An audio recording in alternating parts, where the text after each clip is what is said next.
Thank you for joining us, and this module is called Getting Started. Getting started on what? On the NDIS journey. So how do we access the NDIS? Here's a step-by-step guide. Let's just go through it. Step 1, you need to go to the website, search whether you're eligible or not. There'll be information there that you can determine whether you are eligible.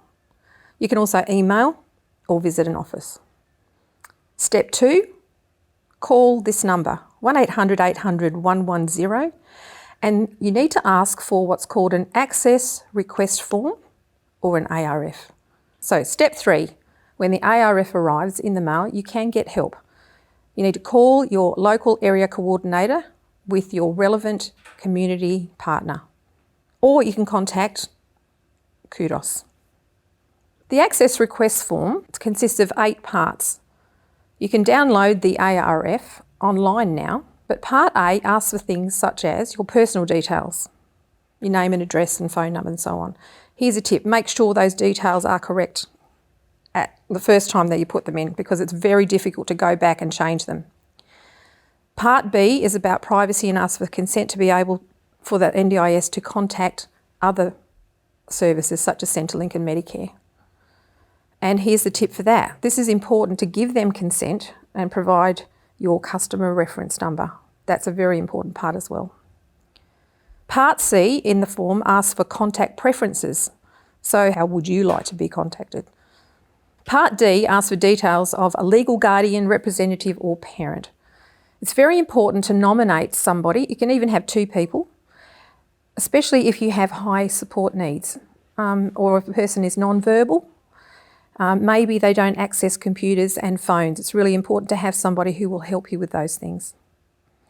Part E asks for information about family and carers. And here's a little tip, they can be the same as the people in Part D.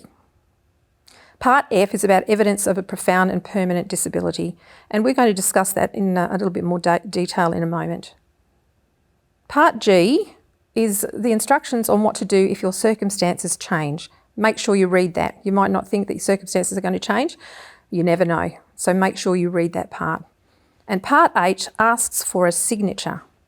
So don't go through all that, fill it all out and then forget to sign it.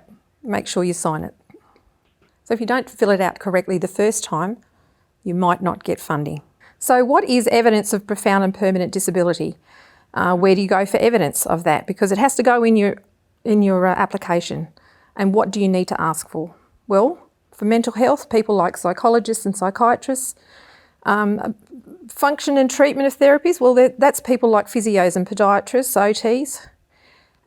You need other medical specialists, paediatricians, for instance, even specialist disability organisations like Autism SA or RSB.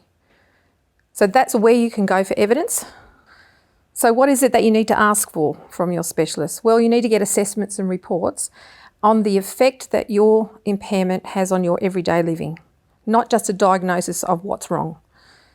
You need a description of how that impacts on your life every day, and then what treatments and services you will need to support you. So the NDIS funds supports based on the type of disability, but how it impacts on the person, what they can and can't do. This is called functional capacity. So to break it down, what does functional capacity actually mean? Well, function means what you can or can't do, and capacity just simply means how much. So keep that in mind as we go through and talk about functional capacity. The areas of functional capacity that you will hear are words such as communication, mobility, social interactions, self-care, learning and self-management. But what does that actually mean in real life? Well, it means how you walk, how you hear things, how you speak, how you interact with other people. Can you have a shower by yourself? And when learning how to follow and cook a recipe. These are the ways that people need to know whether it's hard or not for you.